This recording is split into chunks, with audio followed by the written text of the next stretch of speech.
You find that one song. You know the one. The second it ends, you hit replay. Not once, not twice, 20 times, 50 times, until everyone around you is sick of it, but you're not. You're not even close to being done with it.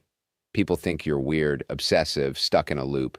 But here's what neuroscience just discovered. Your brain isn't broken. You're engaging in something called auditory self-regulation, using music's predictable emotional structure to manage your internal state. And what looks like obsession from the outside is actually sophisticated emotional control from the inside.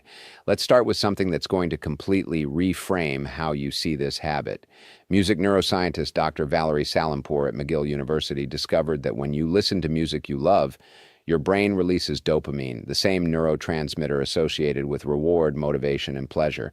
But here's what's remarkable. The dopamine doesn't just release during the music. It releases in anticipation of your favorite parts. Your brain learns the structure of the song and it starts releasing dopamine right before the chorus, before the beat drop, before that one lyric that hits differently. When you listen on repeat, you're not just hearing music, you're experiencing a perfectly predictable dopamine cycle that you completely control. And in a chaotic, unpredictable world, that controlled emotional experience is incredibly valuable. Because here's what most people don't understand about song repetition. It's not about the song itself, it's about what the song does for your nervous system. Research from the University of London found that familiar music activates the parasympathetic nervous system, the network responsible for rest, recovery, and emotional regulation. When life feels overwhelming, uncertain, or emotionally intense, your nervous system seeks safety. And nothing says safe to your brain quite like something completely familiar. That song you've heard 200 times. Your brain knows every note, every beat, every emotional shift. There are no surprises, no threats, no uncertainty, just predictable comfort. You're not stuck. You're actively choosing the psychological safety of the known. Here's a truth about human emotional experience that most people miss. Emotions aren't problems to be solved. They're experiences to be felt. And in a world that constantly tells you to stay positive and move on and not dwell on things, sometimes you need to dwell. You need to sit in that feeling until you've fully processed it. You need to feel that sadness until it's complete. You need to experience that longing, that anger, that joy until you've integrated it. The song on repeat gives you permission to do that. While everyone else is forcing themselves to get over it, you're actually working through it at your own pace. Here's something else researchers discovered that validates this completely. Dr. Elizabeth Margulies at Princeton found that musical repetition creates what she calls extended exposure effect. Each time you hear the song, you notice new layers, a background instrument you missed, a lyric that hits differently, an emotional nuance you didn't catch before. The song isn't getting repetitive. You're getting deeper into it. You're extracting more meaning with each listen. First time you hear the melody. Fifth time you catch the lyrics. 20th time you feel the emotional architecture. 50th time the song becomes a part of your emotional landscape. You're not stuck, you're going deeper. And here's what they won't tell you in mainstream psychology. Control is a psychological need. You can't control most of your life. You can't control other people, circumstances, the economy, the world, but you can control what song plays next. You can control your emotional environment to that extent. And that tiny island of control, the ability to create your own predictable emotional experience, matters more than people realize. When everything else feels chaotic, you have this song, this feeling, this choice. That's not small, that's survival.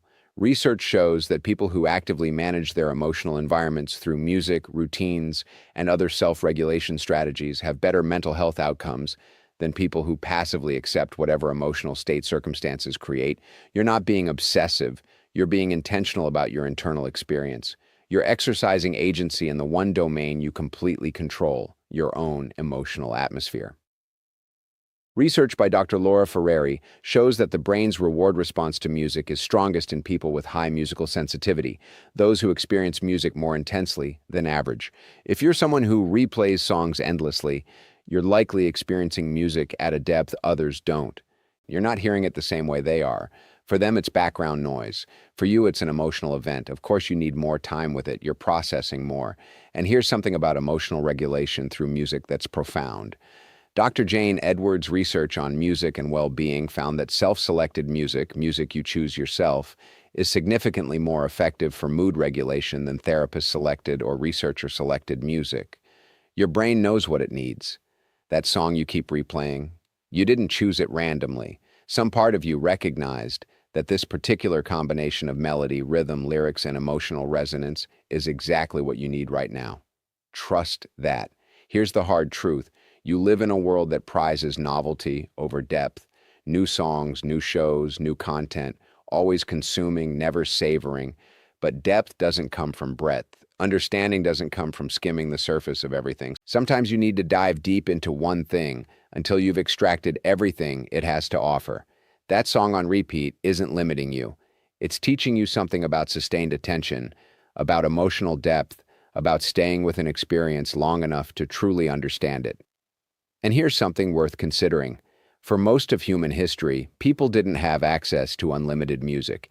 They had the songs their community knew, songs sung around fires, at gatherings, during rituals, the same songs repeated endlessly across lifetimes, and those songs served crucial functions: emotional bonding, cultural transmission, memory preservation, collective emotional processing.